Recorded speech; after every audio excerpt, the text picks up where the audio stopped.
Hello dear learners, मैं राजीव एक बार फिर से आपके सामने हूँ एक नए टॉपिक के साथ। आज का हमारा टॉपिक है कंजंक्शंस एक्सप्रेसिंग कॉज। वैसे कंजंक्शंस को आज मैंने पिकअप किया है जो कि कॉज को एक्सप्रेस करते हैं, लेकिन यहाँ पर 3 कंजंक्शंस मैं डिस्कस करने जा रहा हूँ जो कि कॉज को एक्सप्रेस करते हैं। जो कि 3 कंजंक्शंस कॉज या रीज़न को एक्सप्रेस करते हैं, तो ये काफ़ी कन्फ्यूजिंग हो जाता है आपके लिए कि कौन सा कंजंक्शन हम चूज़ करें जब हमारे सामने अवेलेबल ऑप्शंस होते हैं। तो सपोज करो कि अवेलेबल ऑप्शंस ये तीनों वर्ड ही हैं और आपको एक एप्रोप्रिएट चूज़ करना है। क्या आपको नहीं लगता उससे में आपकी कॉन्सेप्ट बिल्कुल क्लियर होनी चाहिए सो दैट आप कोई भी एरर ना करें। एरर को दिमाग में रखते हुए और इन तीनों वर्ड्स के एग्जैक्ट यूज़ को दिमाग में रखते हुए मैंने ये वीडियो बनाया है सो दैट जब आप कंपटीशन में बैठें तो आपके क्वेश्चंस के आंसर सही से बने इन टॉपिक्स पे। चलिए डिस्कस करते हैं कि क्या है इन तीनों और तीनों पे हम कैसे डिस्टिंग्विश कर सकते हैं, कमांड कर सकते हैं। हम चलते हैं बिकॉज की तरफ कि बिकॉज का यूज़ कैसे करते हैं। बिकॉज रीज़न को एक्सप्रेस करने में यूज़ होता है। बिकॉज हम रीज़न बताने में यूज़ करते हैं और सिंस का यूज़ हम जब करते हैं तो कॉज बताने में करते हैं। तो रीज़न और कॉज में क्या अंतर है? बेसिक तो यहाँ पर क्वेश्चन ये राइज होता है कि रीज़न और कॉज में क्या अंतर है। कभी आपने सोचा कि रीज़न और कॉज में क्या अंतर है? बिकॉज का यूज़ हम रीज़न बताने के लिए कर रहे हैं, बिकॉज का यूज़ हम कॉज बताने के लिए कर रहे हैं। मैं बेसिक डेफिनेशन पे चल रहा हूँ। A reason is a thought that is why someone does something. Reason वैसा थॉट है जिसके वजह से कोई पर्सन कुछ करता है। रीज़न ऐसा थॉट है, ऐसा विचार है जिसके वजह से कोई पर्सन कोई काम को करता है। जैसे कि आप एग्जामिनेशन की तैयारी करते हैं, आप मन लगा के जी जान लगा के पढ़ाई करते हैं, जैसे आप मेरी वीडियो को सुन रहे हैं। उसके पीछे रीज़न क्या है कि आप एग्जामिनेशन को क्वालिफाई कर सकें। रीज़न वैसा विचार है या वैसा थॉट है जिसके वजह से कोई पर्सन कोई काम को करता है, किसी काम को करता है। ठीक है, जैसे कि हम और एग्जाम्पल लेते हैं। They asked him to sing at party because he sings well. They asked him to sing at the party because he sings well. इसमें हम रीज़न ढूंढते हैं। ओके, उनको उस बंदे को गाने के कहने के पीछे रीज़न क्या था? रीज़न ये था कि वो अच्छा गाता है। क्लियर है? क्योंकि वो अच्छा गाता है, ये रीज़न है। ठीक है, रीज़न क्या है? क्योंकि वो अच्छा गाता है इसलिए उन लोगों ने उसको पार्टी में गाने के लिए कहा। दूसरे एग्जाम्पल की तरफ चलते हैं, थोड़ा मज़ेदार है। आप सभी ने कबीर सिंह मूवी देखी होगी, मैंने भी देखा है। कबीर सिंह में मूवी में कबीर सिंह जो है वो अपने ओपोनेंट को पीटता है, उसकी धुलाई करता है। Why? What was the reason? Because the opponent had abused him. Kabir Singh beat his opponent because the opponent had abused him. इसमें रीज़न क्या है? कबीर सिंह के एक्शन का। ठीक है, ये हमारा डेफिनेशन है रीज़न का। रीज़न में क्या होता है? कोई पर्सन कोई एक्शन लेता है बिकॉज उसके पीछे कोई थॉट होता है। कबीर सिंह के बीट करने का जो एक्शन है उसके पीछे थॉट क्या है? Because The latter had abused him. जो उसका ओपोनेंट था उसने उसको अब्यूज़ किया था। ठीक है, तो ये बातें हो गई कि बिकॉज का हम कहाँ यूज़ कर रहे हैं। बिकॉज रीज़न एक्सप्रेस कर रहा है और रीज़न क्या होता है? वैसा थॉट है जो किसी पर्सन को एक्शन करने के लिए कहता है। ठीक है, का कारण बनता है, एक्शन करने का कारण बनता है। यहाँ पर कबीर सिंह को उसके ओपोनेंट को पीटने का कारण क्या बना कि उसने उसको गाली दी, अब्यूज़ किया। लोगों को उसको सिंग करने के लिए कहने का कारण क्या बना? क्योंकि वो अच्छा सिंग करता है। ठीक है, तो यहाँ हमने बिकॉज का यूज़ किया है। बिकॉज के और दूसरे भी यूजेस हैं, उसको हम थोड़ी देर में देखेंगे। पहले हम डिस्टिंक्शन क्लियर कर लें बिकॉज एंड सिंस के बीच जो है बेसिक। सिंस जो क्या करता है वो कॉज को एक्सप्रेस करता है। अब कॉज क्या होता है? कॉज कोई चीज़ है जो कि दूसरे चीज़ के होने का कारण बनता है। ये चीज़ है, कॉज समथिंग है जिसके वजह से समथिंग एल्स होता है। कॉज क्या है? समथिंग है, कोई चीज है जिसके वजह से समथिंग एल्स होता है, ठीक है। जैसे कि एग्जाम्पल में हम देखें तो since you got cable connection at home you can watch IPL। सो यहां पर पहले कॉज क्या है? कॉज हमारा अगर मैं कहूं तो सिंस से कॉज एक्सप्रेस हो रहा है, you got cable connection.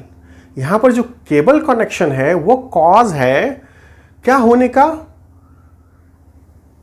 Watch IPL के वॉच को, ठीक है, देखने का, यानी IPL को देखने का जो कॉज है वो क्या है कि केबल कनेक्शन का होना। सो केबल कनेक्शन का होना कॉज बना दूसरे एक्शन का होने के लिए, और दूसरा एक्शन क्या है? वॉचिंग IPL, ठीक है। हम अगले एग्जाम्पल की तरफ भी बढ़ते हैं। Since I am a vegetarian I will not eat chicken. So chicken नहीं खाने का कॉज क्या है? I am a vegetarian. इसका वेजिटेरियन होना चिकन नहीं खाने का कॉज बना। ओके, सो चिकन नहीं खाने का कॉज क्या बना? I am a vegetarian. Clear है? ठीक है, आगे चलते हैं, एक और एग्जाम्पल पे गौर करते हैं। Since I have downloaded Open Camera I can record better videos now. So मैं बेटर वीडियोज अब रिकॉर्ड कर सकता हूं, ठीक है। इसका कारण क्या बना? इसका कारण बना since I have downloaded Open camera. So open camera download करना दूसरे चीज का कारण बना, ठीक है। दूसरा चीज क्या है? आई can record better videos. So I can record better videos का कारण क्या बना? आई have downloaded Open camera. So open camera is the cause, जिसका दूसरा चीज हुआ जिसकी वजह से I can now record better videos. So since cause को एक्सप्रेस करने में यूज हो रहा है। सो कॉज आई होप आप लोगों को क्लियर हो गया हो। तो अगर नहीं क्लियर है फिर भी एक बार मैं दोहराता हूं। कॉज क्या है? कॉज समथिंग है जिसके वजह से कोई दूसरी चीज होती है। समथिंग जिसके वजह से कोई दूसरी चीज होती है। रीजन क्या है? सो रीजन एक थॉट है जिसके वजह से कोई पर्सन कोई एक्शन लेता है, ठीक है। मैंने इसको डिस्क्राइब किया है। आप अपने कॉन्सेप्ट की क्लैरिटी के लिए वीडियो पॉज करके मेरे जो इंस्ट्रक्शन है, लेक्चर है, उसको ध्यान से सुनेंगे और उसको समझने की कोशिश करेंगे, पूरी तरह से क्लियर हो जाएगा। अब हम आगे बढ़ते हैं। जैसा कि मैंने आपको पहले बताया कि 3 कंजंक्शंस मैं डिस्कस करूंगा। सो पहला है बिकॉज, सिंस, ठीक है। ये सारे कंजंक्शन जो है कॉज या रीजन को एक्सप्रेस करते हैं, ठीक है। सो कॉज या रीजन को एक्सप्रेस करने के लिए बिकॉज, सिंस एंड एज का यूज हो रहा है। तो एज में क्या डिफरेंस है? एज का यूज हम कब करेंगे? So as is use to connect a result with the cause. एक रिजल्ट को उसके कॉज के साथ कनेक्ट करने के लिए हम एज का यूज करते हैं। अब कॉज आपको पता है, अभी मैंने डिस्कस किया है कि कॉज क्या है? जिसके वजह से, कॉज कुछ है जिसके वजह से कोई दूसरा चीज हो रहा है, ठीक है। कॉज कुछ है जिसके वजह से कोई दूसरा चीज हो रहा है, ठीक है। सो यहां पर हम यह इस एग्जाम्पल में पकड़ेंगे कि रिजल्ट क्या है या कॉज क्या है। रिजल्ट क्या है और कॉज क्या है, और दोनों को एज कैसे कनेक्ट कर रहा है। सो अब गौर से देखेंगे कि कैसे हो रहा है।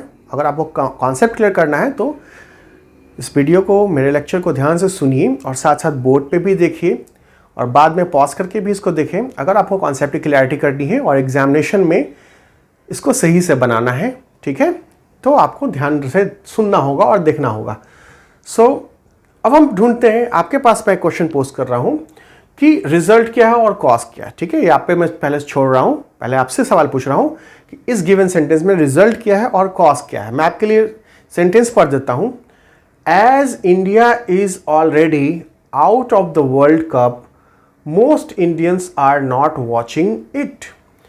हिंदी में कर देता हूं, चूंकि इंडिया जो है ऑलरेडी वर्ल्ड कप से बाहर है, मोस्ट ऑफ द इंडियंस इसको वॉच नहीं कर रहे हैं।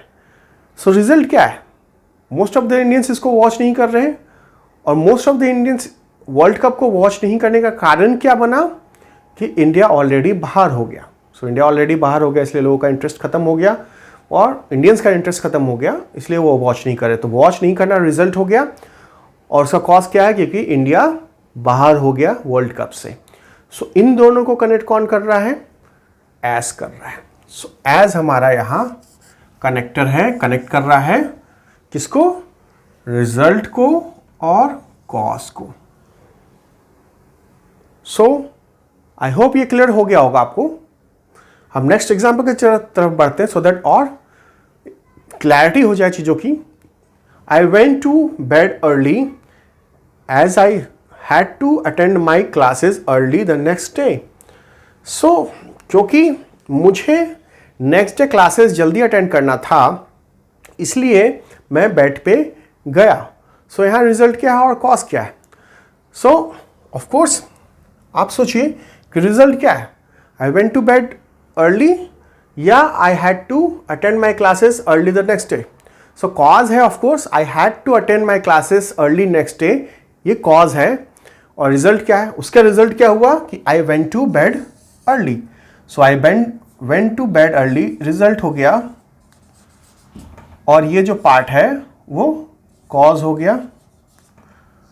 ठीक है, कॉज क्या हुआ यानी कारण क्या हुआ, क्योंकि मुझे क्लास जल्दी अटेंड करना था नेक्स्ट डे, तो ये कारण हो गया। और रिजल्ट हो गया उसने जल्दी बेड पे वो गया।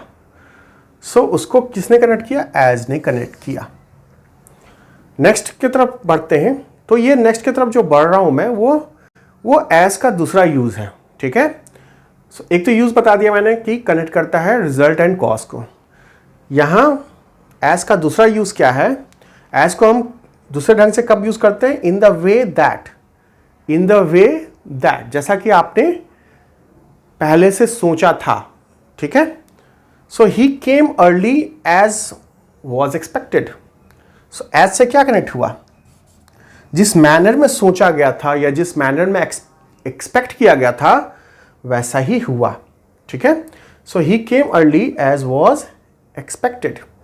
नो, सो इसका यूज किया हुआ इन द वे दैट में हुआ। ठीक है, अब बिकॉज का एक और यूज देख लें। Sita is sad because she failed the exam.